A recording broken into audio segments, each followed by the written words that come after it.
നമസ്കാരം. ഞാൻ ആലോചിക്കുകയായിരുന്നു, ഞാനൊരു ഹൗസിംഗ് ലോൺ എടുത്തു എന്ന് വിചാരിക്കുക. സാധാരണ എന്നെയും നിങ്ങളെയും പോലുള്ളവർ ഒട്ടുമുക്കാൽ പേരും ലോൺ എടുത്ത് വീട് വെക്കുന്നുണ്ട്. ഞാൻ വീട് വെക്കുക എന്ന് പറയുന്ന ഒരു പർപ്പസിനാണ് ലോൺ സ്വീകരിക്കുന്നത്. 2-3 ഇൻസ്റ്റാൾമെൻറ്റ് എടുക്കുന്നു.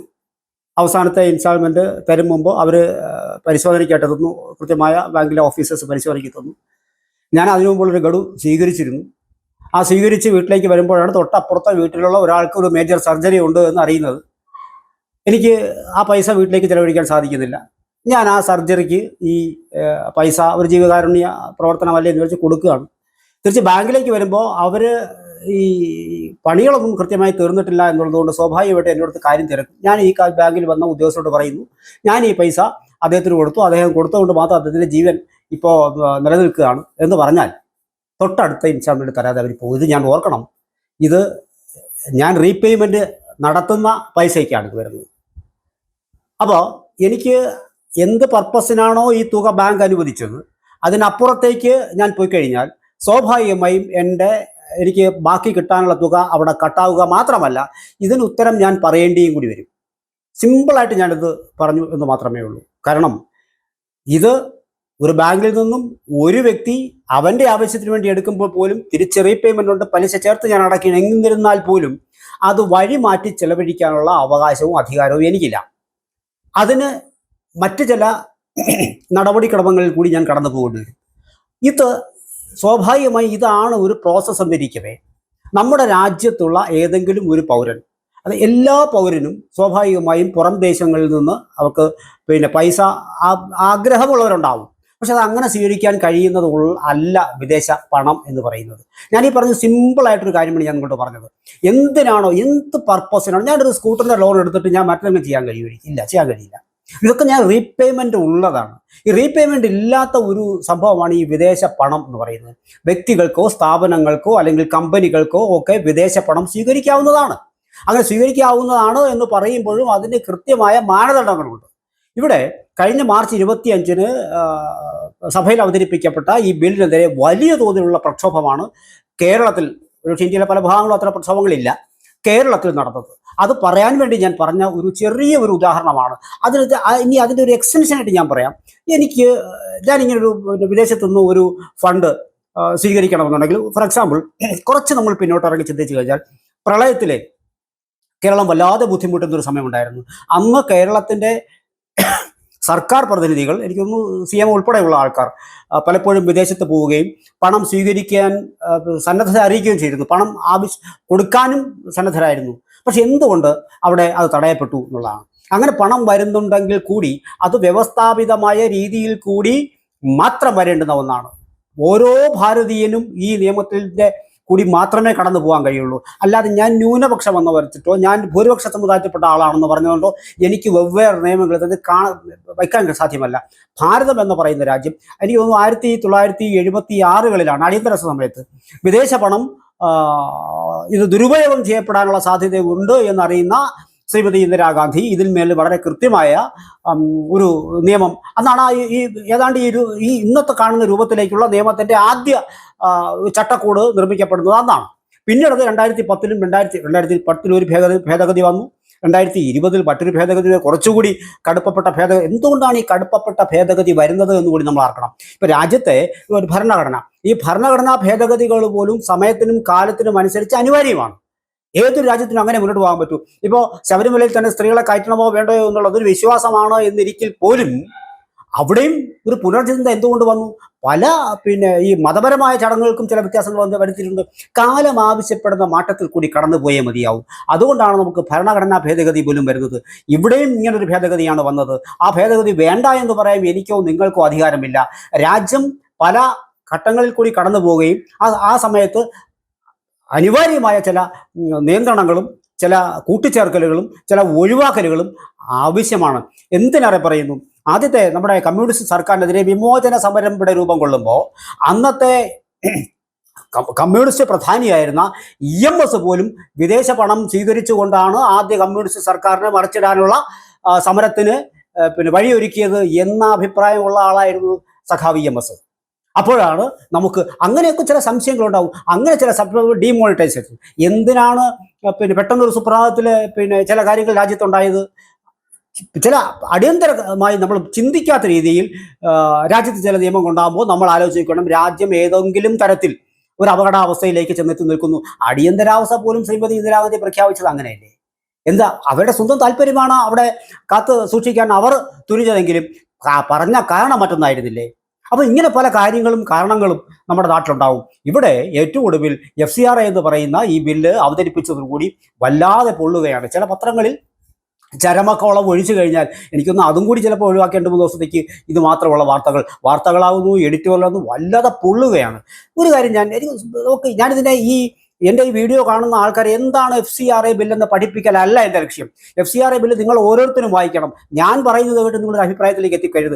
ഞാൻ ഈ അഭിപ്രായം പറയുന്നത് FCRA ബില്ല് വളരെ കൃത്യമായി തന്നെ വായിച്ച് ബോധ്യപ്പെട്ടിട്ടാണ് പറയുന്നത്. അല്ലാതെ ഏതെങ്കിലും ഒരു ബില്ല് ഒരു ദിവസം വന്നു, അത് പെട്ടെന്ന് ചാടിക്കറി എന്തെങ്കിലും അഭിപ്രായം പറയുക, അതിനെ പൊളിറ്റിസൈസ് ചെയ്യുക, അത്തരത്തിലുള്ള കാര്യങ്ങളിൽ കൂടി അല്ല ഞാൻ ഈ കടന്നു പോകുന്നത്. സുഹൃത്തുക്കളെ, ഞാൻ വളരെ കൃത്യമായി തന്നെ പറയുകയാണ്, നമ്മുടെ രാജ്യത്ത് ഏതോ ഒക്കെ തരത്തിൽ നമ്മുടെ ആൾക്കാർ വിഘടിച്ച് നിൽക്കാനും നിർത്തിക്കാൻ ഒരു ഛിദ്രശക്തികൾ എപ്പോഴും ശ്രമിച്ചുകൊണ്ടേയിരിക്കുന്നു. ഒരു കാര്യം കൂടി ഞാൻ പറഞ്ഞിട്ട് ഇച്ചിരി കൂടി വിശദമായി ഈ കാര്യങ്ങളിലേക്ക് ഇറങ്ങി വരാം. നമുക്ക് കേരളം രാഷ്ട്രീയ ചൂടിലാണ്. ഇപ്പോൾ എല്ലാ നേതാക്കളും ഇവിടെയുണ്ട്. പെട്ടെന്നൊരു ദിവസം ഈ ബില്ലിനെ പ്രതിഷേധിക്കാൻ ബില്ല് സഭയിൽ അവതരിക്കും, സഭയിൽ മേശപ്പുറത്തുണ്ടാകും എന്ന് പറയുന്ന ദിവസം തന്നെ രാത്രിക്ക് രാമനെ വണ്ടി പിടിച്ച് എല്ലാ പേരും ഡൽഹിക്ക് എത്തി.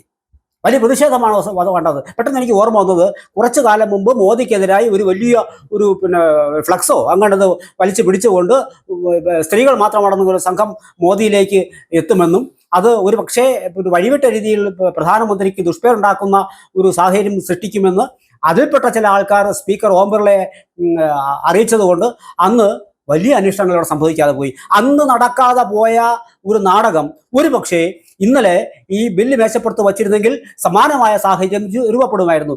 അന്ന് ഈ പ്രശ്നം നടക്കുമ്പോൾ കോൺഗ്രസിന്റെ ആരാധ്യയായ വനിതാ നേതാവ് പ്രിയങ്ക ഗാന്ധി അതിൽ പങ്കെടുത്തിട്ടില്ലായിരുന്നു. കുട്ടികുരമകാരെ കൊണ്ട് ചോറ് വാരിക്കുക എന്ന് പറയുന്ന ശീലമാണ്. അപ്പം അതിൽപ്പെട്ട് ഒരു പെട്ടിട്ടായിരിക്കണം ഒരു വനിതാ MP സ്പീക്കറെ അറിയിച്ചിട്ടുണ്ടാവുക. എന്തായാലും വാർത്താ മാധ്യമങ്ങളിൽ കൂടി ഞാനും നിങ്ങളും ഇതൊക്കെ വായിച്ചാണ്. അത് ഞാൻ പറയാൻ കാരണം, ഇപ്പോഴും ഈ എല്ലാ MP-മാരും കൂടി അവിടെ ഓടിച്ചെന്നു.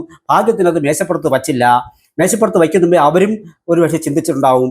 അതിലും പ്രിയങ്ക ഗാന്ധിയും ചേട്ടത്തിയും അനിയനും പങ്കെടുത്തില്ല. അവിടെയും നമ്മുടെ MP-മാരെ കൊണ്ടാണ് അവർ പോയതല്ലേ. എന്തായാലും ഡൽഹിക്ക് പാർലമെന്റിൽ മുകളിൽ നിന്ന് പടമൊക്കെ എടുത്ത് വിട്ട നല്ല പത്രങ്ങൾ അച്ചടിപ്പിച്ച് വിട്ടു. ഇത്രയേ ഉള്ളൂ ഇതിനകത്ത് പ്രശ്നം. ഇനി ഞാൻ കാര്യത്തിലേക്ക് വരാം.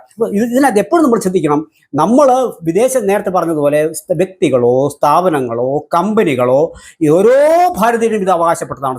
നിങ്ങൾക്ക് സ്വീകരിക്കാം. പക്ഷെ നാളെ ഇതുവരെ സ്വീകരിച്ചു കൊണ്ടിരിക്കുന്ന ഒരു രീതി സ്വീകരിക്കാൻ കഴിയില്ല എന്ന് ഒരു രാജ്യം ഒരു നിയമനിർമ്മാണത്തിലേക്ക് ഭേദഗതിയിലേക്ക് പോകുമ്പോൾ അതിൻ്റെ പിന്നിൽ എന്തെങ്കിലും ഉണ്ടാവും. ഇവിടെ ഏതെങ്കിലും ഒരു മതവിഭാഗത്തിന് ഇത് സാധ്യമാകില്ല എന്ന് ഈ ബില്ലിനകത്ത് പറയുന്നില്ല. അപ്പോൾ ഇവിടെ ന്യൂനപക്ഷം എന്ന് പറഞ്ഞിട്ടാണ് കടന്ന് ഓടുന്നത്. ഭൂരിപക്ഷം അനുഭവിക്കുന്നതിലും വലിയ ആനുകൂല്യങ്ങൾ അനുഭവിക്കുന്നത് തന്നെയാണ് ന്യൂനപക്ഷം. അത് പറയാതിരുന്നിട്ട് യാതൊരു കാര്യവുമില്ല. അതിൽ ആർക്കും തൊട്ട് ഒരു വിരോധവും വിരോധം പ്രകടിപ്പിച്ച് കണ്ടിട്ടുണ്ട്.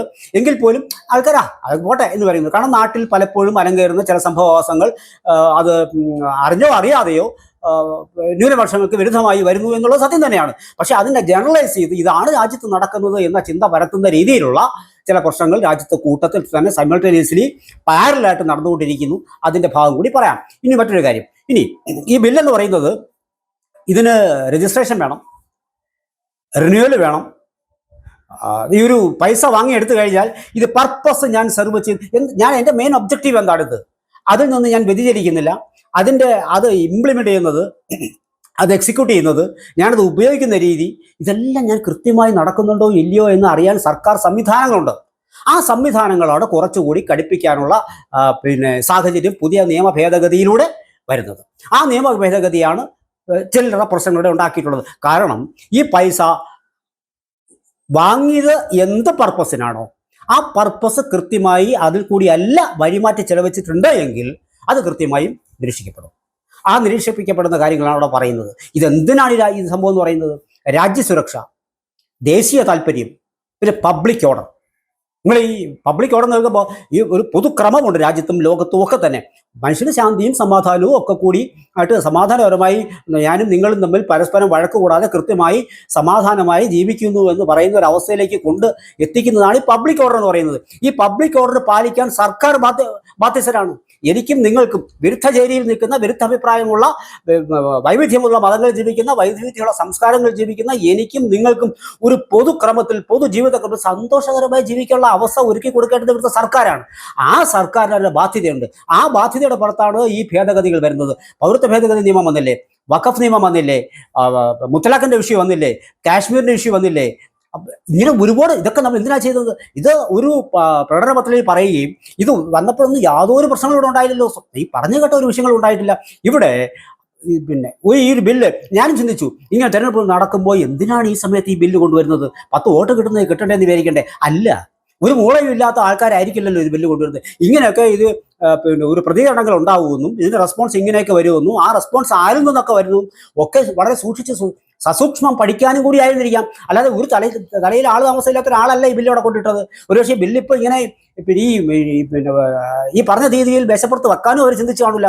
ഇവിടെ ഏറ്റവും കൂടുതൽ ഇന്ത്യ മഹാരാജ്യത്ത് ഞാൻ തിരക്കിയപ്പോൾ ഏറ്റവും കൂടുതൽ ഇസ്കോൺ മറ്റേ നമ്മൾ പേരെടുത്ത് പറയുന്നില്ല, ഹിന്ദു മത സംഘടനകളാണ് ഏറ്റവും കൂടുതൽ ഈ ഫണ്ട് വാങ്ങുന്നത്. ഫണ്ട് വാങ്ങുന്നത് മാത്രമല്ല, എനിക്ക് നിങ്ങൾക്ക് ആ ഫണ്ടിലേക്ക് ഇറങ്ങിച്ച് നോക്കാനൊന്നും കഴിയില്ല. പക്ഷേ അവിടെ സംശയാസ്പദമായ കാര്യങ്ങൾ നിലനിൽക്കുന്നുണ്ട് എന്ന് വേണം ഞാൻ സാധാരണക്കാരനെ മനുഷ്യൻ ദൂരെ നിന്ന് കാണുമ്പോൾ നമുക്ക് മനസ്സിലാവുന്നത്. പക്ഷേ അവരാരും നിന്നൊന്നും വേണ്ടിയില്ല, കണക്കിൽ കൃത്യമായി സൂക്ഷിക്കുന്നുണ്ടാവും. ഈ പണ്ട് വൈറ്റ് കോളർ പിന്നെ ടെററിസവുമായി ബന്ധപ്പെട്ട അൽഹലാൽ യൂണിവേഴ്സിറ്റിയുടെ ഇടക്കാലത്ത് നിങ്ങൾ ഒരു വിദ്യാഭ്യാസ സ്ഥാപനം എന്നുള്ള പേരിൽ ഒരു സംഭവം നടക്കുന്നു, ഒരു യൂണിവേഴ്സിറ്റി വയ്ക്കുന്നു, അതിനുവേണ്ടി പൈസ വാങ്ങിക്കുന്നു, വിദേശ പണം സ്വീകരിക്കുന്നു, ചട്ടങ്ങൾ കൃത്യമായിട്ട് ആ റെഗുലേഷൻ പ്രകാരമാണ് ഈ പൈസ വാങ്ങിച്ചിരിക്കുന്നത്. പക്ഷെ പൈസ വാങ്ങിച്ചിട്ട് നിങ്ങൾ അതിനെ ഡൈവേർട്ട് ചെയ്യുന്നു. ആ ഡൈവേർട്ട് ചെയ്യുമ്പോഴാണ് നിങ്ങൾക്ക് ഈ പൈസ വെച്ചിട്ട് 36 ആംബുലൻസ് വെച്ചിട്ട് ഇന്ത്യയുടെ 36 സ്ഥലങ്ങളിൽ കൂടി പൊട്ടിക്കാൻ പറ്റുമോ? അങ്ങനെ പൊട്ടിച്ചാൽ അത് പിടിച്ചെടുക്കണ്ടേ? അത് തെളിഞ്ഞാൽ പിടിച്ചെടുക്കണ്ടേ? അതുകൊണ്ട് നിങ്ങൾ തിരിച്ചു കൊടുക്കാൻ പറ്റുമോ? പക്ഷേ ഇത് ഏത് രാജ്യത്താണ് അങ്ങനെ തിരിച്ചു കൊടുക്കുന്നത്? ഒരിക്കലുമില്ല.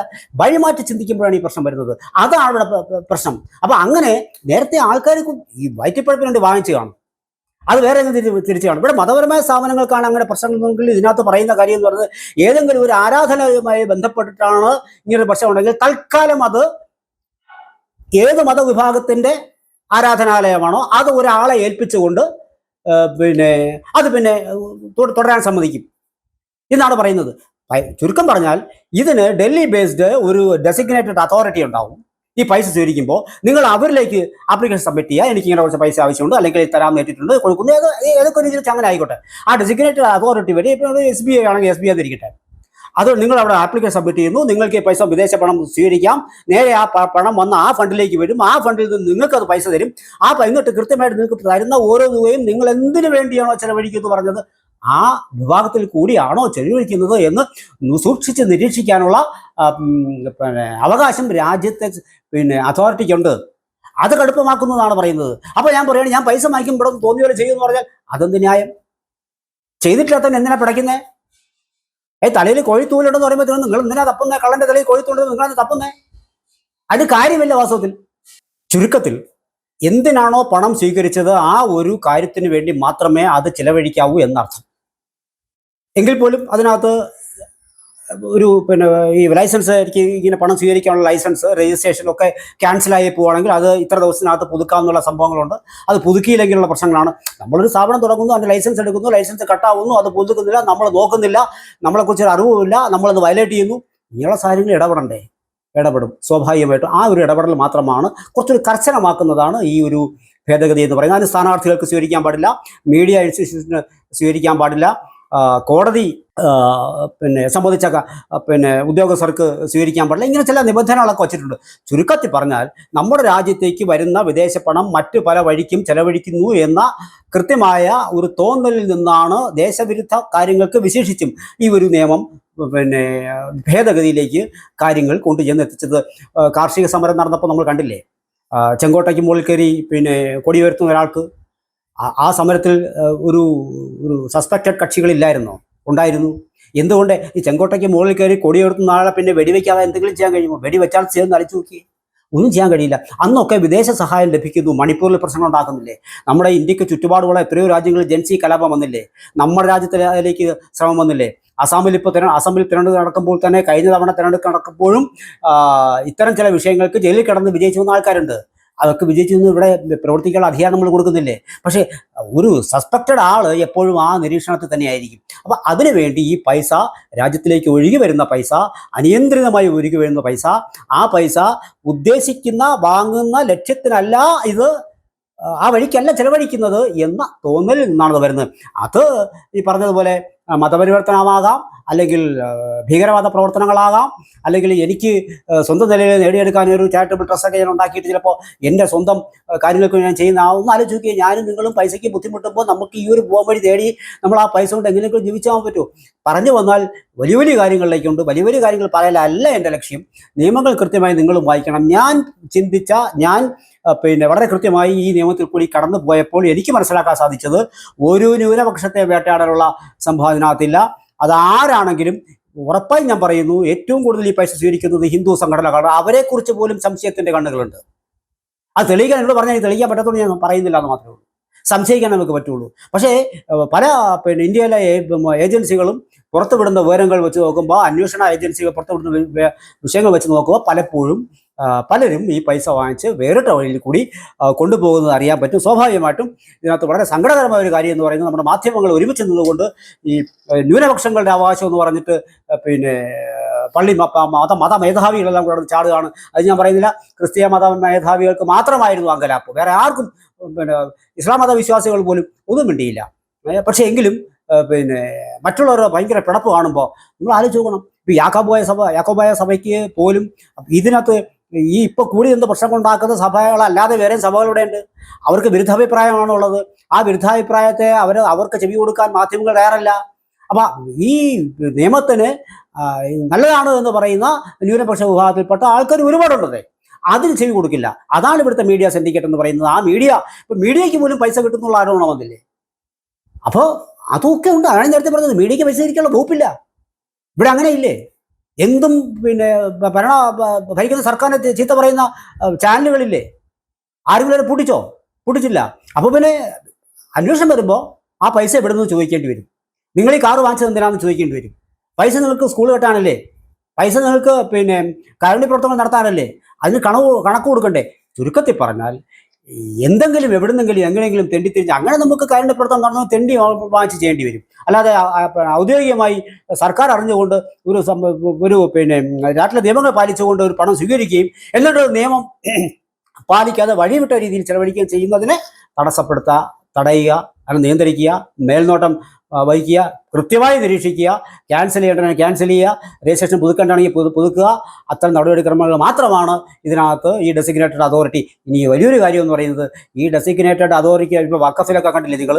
ഞാൻ നടന്നു പോകുമ്പോൾ ഒരു ഭൂമിയാണെന്നോ അത് നോക്കുന്നു, ഇത് വക്കഫാണെന്ന് തോന്നുന്നല്ലോ, അത് വക്കഫായി എന്ന് പറഞ്ഞാൽ ഇടപെടൽ നടക്കില്ല.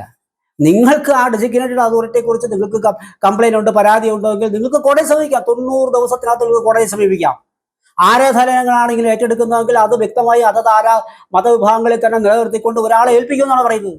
പിന്നീട് അതിന്റെ നിയമ നടപടികളിലേക്ക് പോകും. നിങ്ങൾക്ക് എതിർപ്പുണ്ടെങ്കിൽ നിങ്ങൾക്ക് കോടതിയെ സമീപിക്കാം. ഇത്രയൊക്കെ പോരെ? ഒരു ജനാധിപത്യ രാജ്യത്ത് ഇതൊക്കെ ചെയ്താൽ പോരെ? കോടതി പിക്കൂടെന്ന് അവർ പറയുന്നില്ലല്ലോ. കോടതി പോലും കഴിയാത്ത വക്കഫിലാണ് നിയമ ഭേദഗതി വന്നപ്പോൾ വലിയ പ്രശ്നങ്ങൾ സൃഷ്ടിച്ചത്. അപ്പോൾ ഇത് ജനാധിപത്യപരമായ ഒരു മാറ്റമാണ്, നിയന്ത്രണമാണ്, നിരീക്ഷണമാണ്. കെട്ടുറപ്പുള്ള ഒരു പബ്ലിക് ഓർഡർ മെയിൻറ്റെയിൻ ചെയ്യാൻ വേണ്ടി രാജ്യത്ത് ഇത് ആവശ്യമാണ്. അതിനുവേണ്ടിയുള്ള ശ്രമം മാത്രമാണ്. അതിനെ ബലി കഴിച്ചുകൊണ്ട് കേവലമായ ഒരു 10 വോട്ടിന് വേണ്ടി, ന്യൂനപക്ഷ വോട്ടിന് വേണ്ടി അവർ പോലും തിരിച്ചറിയപ്പെടുകയാണ്. ഈ ബിഷപ്പുമാർക്ക് കിടന്ന് ചാടുമ്പോൾ അവർ ആലോചിക്കണം, പാവപ്പെട്ട ജനത അറിയുന്നില്ല.